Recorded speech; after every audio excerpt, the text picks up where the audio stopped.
nuna mana wannan rana na ci gaba da wannan aiki na wannan tsawiya da ake gabatarwa a wannan anguwa ta sabon garin Nasarar Godar. Da haka muna godiya ga Allah madaukakin sarki bisa ga wannan babban ni'ima da ya mana da wannan aiki mai girma haka, kuma muna godiya ga dukkanin yan uwa baki ɗaya waɗanda suka ba da gudunmuwarsu, mutanen wannan anguwa da ma sauran mutane na cikin gari da sauran duk wanda ya ba da gudunmuwa a cikin wannan aiki. Duka muna godiya baki ɗaya. Allah ya saka da alkhairi, kuma Allah ya karɓa wannan hidima.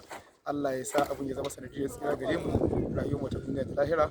Alfarman manzon Allah sallallahu alaihi wasallam, Allah ya tabbatar da alkhairi, kuma Allah ya kammala mana wannan aiki kamar yadda muka fara. Allah ya hore mana abin da zamu ci gaba da shi har mu iya da wannan aiki da alfarman manzon Allah sallallahu alaihi wasallam. Assalamu alaikum wa rahmatullahi wa